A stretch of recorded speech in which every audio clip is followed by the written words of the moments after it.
You don't write the truth. You say Russian mercenaries. Well, what is French Légion étrangère? Aren't they mercenaries? What is American Blackwater Academy? What is British G4S? What is Israeli Black Cube? They are security companies. Wagner is a threat. Why? Because Wagner isn't yours. And the terrorism issue? Who created this terror?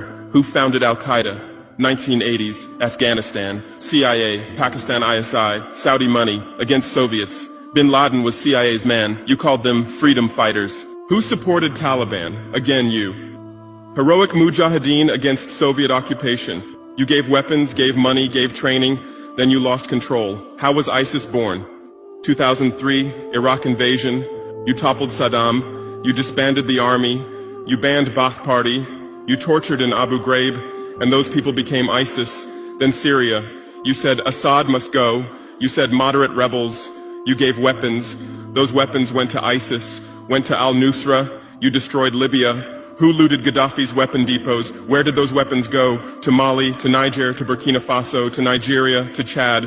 Who strengthened Boko Haram? In 2009, Nigerian police killed their leader Mohammed Yusuf. Extrajudicial execution. What did you say? Nothing. Where were your human rights organizations? Silent. Then revenge started. Boko Haram radicalized. But where did they find weapons? From Libya that you destroyed. And now you come to lecture us about fighting terrorism. You're helping us clean up the monsters you created? No, we've seen the game now. Terror is your Trojan horse. You come with the excuse of terror, you stay, you exploit. But it's over now. We'll provide our own security, we'll fight with our own methods, and we'll win. Because we are the children of this land. We know this land, we know these people. We can distinguish terrorist from villager. We don't fight from drones, from satellites, from 10,000 kilometers away like you. And we're winning. In Mali, in Niger, in Burkina Faso, terror is ending. Villages are safe. People are hopeful. Because now our own army, our own police are fighting, not for foreigners, but for the people. But you can't digest this. You say democratic backsliding. You say human rights violations. Which democracy? Which human rights? How many people are detained without trial in Guantanamo? What happened in Abu Ghraib? Who did you kill in Bagram? Who did you torture in CIA's black sites? Why is Julian Assange in prison for exposing your war crimes? Why did Chelsea Manning spend years in prison for leaking the truth? Why is Edward Snowden a fugitive for revealing you spy on everyone? And you lecture us about human rights. How many civilians died in your drone strikes? You say collateral damage and move on. How many weddings did you strike in Pakistan, Yemen, Somalia? How many schools did you bomb? How many hospitals did you burn? And you teach us the laws of war? Look, I come from war. I know the front. I've seen death. I've carried wounded soldiers. I've consoled mothers of martyrs. And I tell you, a real soldier protects his people. A real soldier doesn't harm civilians. A real soldier fights with honor. Your mercenaries, your drone pilots, your special forces, they're not soldiers, they're killers. They kill people by pressing buttons from 10,000 kilometers away, then go home and play with their children. We don't fight like that. We look our enemy in the face. We protect civilians. We fight with our honor. We die with our honor. And we'll win. Because the righteous win. Because those who fight with their people win. Because those who fight for their land win. Let's return to your media. I know how you work. I have friends who work within the system.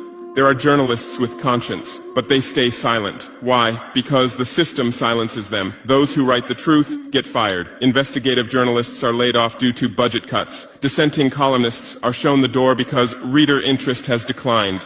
And what replaces them? Experts from think tanks, NGOs, universities, all saying the same thing, all defending the same thesis. West is good, Africa is bad.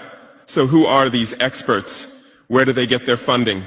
National Endowment for Democracy, NED, American Democracy Exporter, CIA's legal arm, has fingers everywhere, funds opposition, directs media, creates civil society. Open Society Foundations, George Soros's organization, says open society, but open for whom? Open to what? Open to exploitation, open to intervention, open to manipulation. Ford Foundation, Rockefeller Foundation, Bill and Melinda Gates Foundation, all in Africa, doing aid. But what do they get in return? Control, data, influence. And your media is their trumpet. You headline, Gates is saving Africa. But you don't say, how many African children were paralyzed by Gates's vaccine trials? How many farmers committed suicide because of Monsanto seeds? You're masters at storytelling, but always the same story. White savior. Remember Live Aid? 1985.